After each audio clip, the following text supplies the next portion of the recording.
Paul de Man, coureur cycliste belge qui s'est distingué en remportant plusieurs grandes classiques. Après avoir remporté le Tour des Flandres et Bordeaux-Paris, sa carrière faillit prendre fin avec la Première Guerre mondiale. Il devient alors espion et rejoint l'effort de guerre souterrain en Belgique en faisant passer en vélo des messages codés aux Alliés qui se trouvaient aux Pays-Bas. Ces messages secrets étaient dissimulés dans sa dent en or. Après de nombreux voyages, il est arrêté par les Allemands, emprisonné à Louvain et détenu en vue de son exécution. Finalement, c'est l'armistice de 1918 qui lui sauva la vie.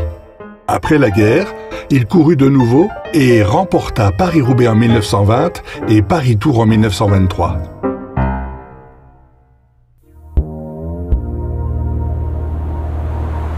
Dernièrement, au cimetière d'Outrive, en Flandre occidentale, un vibrant hommage a été rendu aux champions disparus. Suite à l'initiative de M. Jean-Guy Sapin et des Amis de Paris-Roubaix, un discours, un dépôt de gerbes et une minute de recueillement ont été honorés par les autorités communales, les sympathisants, les Amis de Paris-Roubaix et la famille de Paul de Man.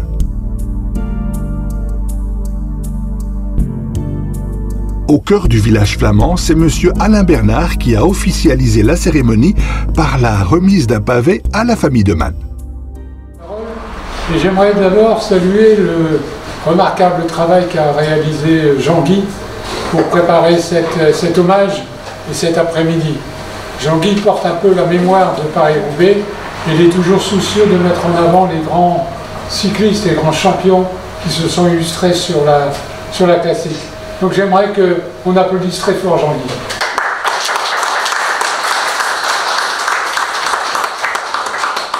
Avant de remettre ce symbole qui est le pavé de Paris-Roubaix à la famille de Paul de Man, rappeler simplement pourquoi cette association a mis en exergue ce pavé. C'est parti d'un constat et d'un défi. Le constat, dans les années 70, dans les années 70, les pavés disparaissaient. Et si rien n'avait été fait, il n'y aurait plus de Paris-Roubaix aujourd'hui. La grande classique, peut-être avec le Tour des Flandres, je les mets à égalité, la plus grande course du monde, aurait cessé d'exister, faute de sa particularité qui est les pavés. Sans pavés, on l'a dit dans notre acte, sans pavés, pas de course, pas de Paris-Roubaix.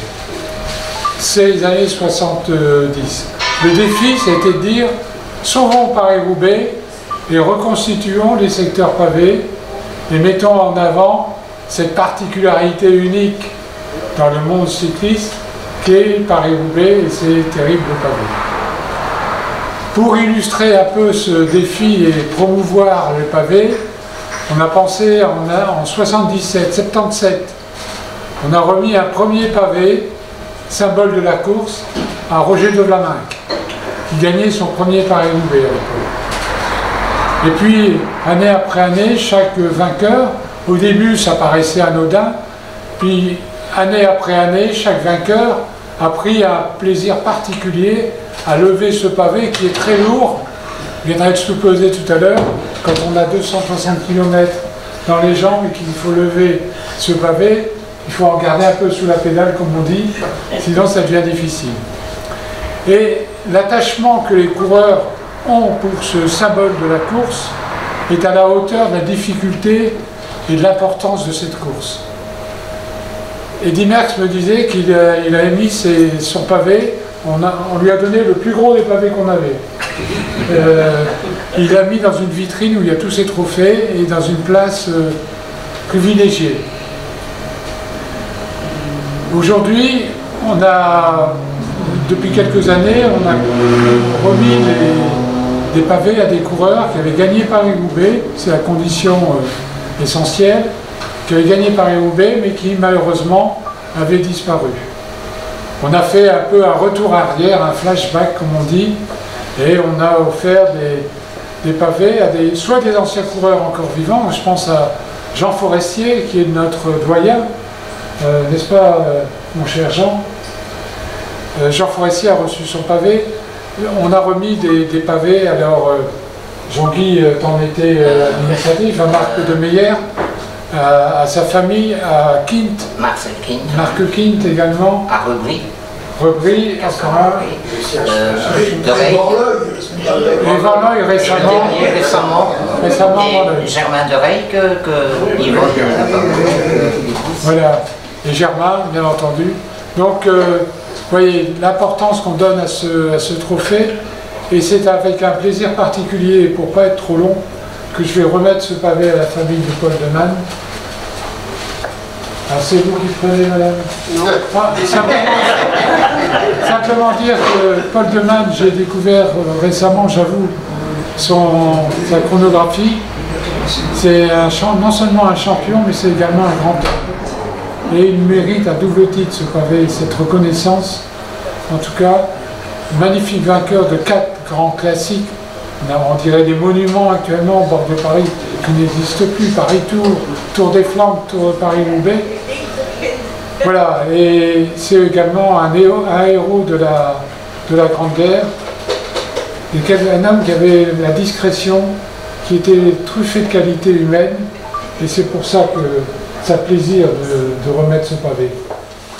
Après la remise du pavé, nous avons pu nous entretenir avec M. de Man qui nous a expliqué comment il a connu le champion cycliste et ce qu'il pensait des amis de Paris-Roubaix.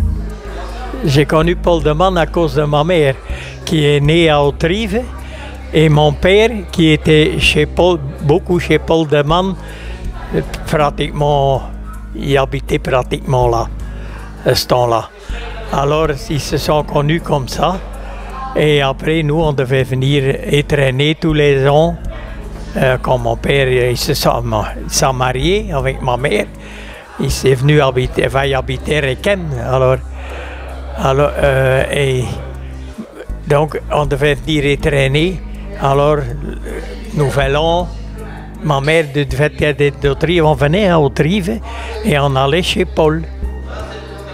Alors, quand tu rentrais la villa où est-ce qu'il habitait, il y avait une grande entrée, un grand couloir, il y avait une grande franc-comtoise là et tout, comme dans le temps. Hein, alors, tu prenais à droite, il y avait une grande porte, et là, tu étais dans une grande pièce. Et au bout, sur le mur, c'était toute une photo de Paul, tant qu'il était coureur, dans la maison. Eh bien, je trouve ça très, très bien. Je dois dire tel qu'il est, je ne m'y attendais pas à ça. Parce que j'ai eu le tour, du Tour de Flandre qui m'ont fait aussi hommage et tout, qu'on a été. Mais ici, eh bien, chapeau pour ce qu'ils ont fait. Si loin, autant d'années après. Hein, parce qu'ils le méritaient. J'ai eu beaucoup de documentations dans le temps là-dessus. J'avais donné à l'hôtel de ville à Menin. Et je trouve ça que c'est très bien. Ils ont fait un très grand hommage et autant d'années après, eh bien, chapeau. Hein. Champions d'un jour ou de toujours, les amis de Paris-Roubaix célébreront aujourd'hui et demain les gloires du cyclisme.